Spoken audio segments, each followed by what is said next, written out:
Bharat dynamic limited లో mock drill నిర్వహిస్తుండగా ప్రమాదం జరిగింది. గాజువాక నుంచి కూర్మనపాలెం వెళ్లే దారిలో రోడ్డు మీద డంబీ బాంబులు వేయడంతో ఒక ద్విచక్ర వాహనం మీద కుటుంబ సభ్యులతో ఆగి ఉండగా బాలిక ముఖం మీద గాయమైంది. దీంతో బాలికకు దువ్వాడలోని విశాఖ హాస్పిటల్లో బాలికకు చికిత్స అందిస్తున్నారు. బాధిత కుటుంబాన్ని విశాఖ పశ్చిమ ఎమ్మెల్యే గణబాబు పరామర్శించారు. కంపెనీ యాజమాన్యం సరైన సేఫ్టీ ప్రికాషన్స్ తీసుకోకపోవడంతోనే ఈ ప్రమాదం జరిగిందన్నారు.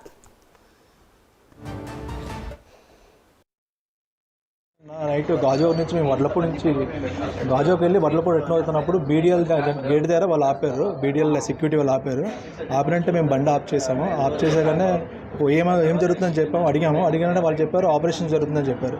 ఏ ఆపరేషన్ అంటే వాళ్ళు మాకు రెస్పాన్స్ చేయలేదు. ఆపరేషన్ జరుగుతుందని చెప్పగానే మేము ఆ బండి ఆఫ్ చేసి నుంచి చూస్తున్నాము. సడన్గా ఒక పక్క నుంచి ఒక అతను వచ్చి ఎన్ఎస్జీ అంటున్నారు, వాళ్ళు నేషనల్ సెక్యూరిటీ గార్డ్ అంట. వాళ్ళు వచ్చి ఒక ఐటమ్ లాంటిది పక్కన ఇసిరి వెళ్ళిపోయారు. మా బైక్ దగ్గరలోనే అది ఒక ఇన్సిడెంట్నే ఒక బ్లాస్ట్ లాగా సౌండ్ వచ్చింది, పెద్ద సౌండ్ వచ్చింది, చాలా పెద్ద సౌండ్. అది వచ్చింది అక్కడ రాళ్ళు రప్పలో తెలియదు. ఒక గాజు మీద గట్టిగా మా మీద స్పిల్ అయ్యేది. స్పిల్ అవ్వగానే నాకు చేతి దెబ్బ తగలగానే నేను ఫస్ట్ వాళ్ళని అడిగాను ఏంటంటే పక్కనే వేసారని. తర్వాత మా పాపకి పక్కన కట్ అయిపోయి డీప్గా కట్ అయిపోయి బ్లీడింగ్ స్టార్ట్ అయిపోయిందండి. ఎక్కువ బ్లీడింగ్ స్టార్ట్ అయిపోతే నేను వాళ్ళ దగ్గరికి వెళ్ళాను. గేట్ దగ్గరికి వెళ్ళాక అడిగాను, సార్ బ్లీడింగ్ స్టాప్ అయింది, ఇలాగే ఆపరేషన్ చేస్తే ఏం చేయండి అంటే వాళ్ళు ఎవరు పట్టించుకోలేదు. బ్లీడింగ్ అనేది ఎక్కువ అవడం వల్ల నేనేం చేశానంటే నేను మా వైఫ్ పట్టుకొని దగ్గరలో ఉన్న హాస్పిటల్ విశాఖ హాస్పిటల్ దువ్వాడ దగ్గరికి వచ్చి జాయిన్ అయిపోయామండి. జాయిన్ అయిపోగానే వెనకాల పోలీసులు వచ్చారు. పోలీసులు కూడా మేము బ్రీఫ్ చేసాం, ఇలా జరిగింది ఇలా జరిగింది. వాళ్ళు మేము అక్కడే ఉన్నామన్నారు. కానీ వాళ్ళు పిలిపించండి మాట్లాడుతామన్నా ఎవరు రెస్పాన్స్ కరెక్ట్గా అవ్వలేదు. సిఐ గారు వచ్చి అది నార్మల్ డమ్మీ బాంబు అంటున్నారు, ఆ బాంబు పేలితే ఎవరు చనిపోతారు అంటున్నారు.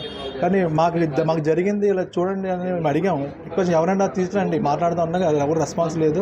మేము గణబాబు గారితో చెప్పాము, మాట్లాడగానే సార్ వెంటనే వచ్చారు. వచ్చి మార్నింగ్ వచ్చి కళ్ళం జరిగింది. సార్ మాకు షూరిటీ ఇచ్చారు, ఇలాంటి రిపీటెడ్ అవ్వదు చూస్తాను, డిపార్ట్మెంట్తో మాట్లాడి కలెక్టర్ గారితో మాట్లాడి పాపకి మెడికల్ ట్రీట్మెంట్ ఏదైనా ఉంటే చేస్తామని చెప్పారు.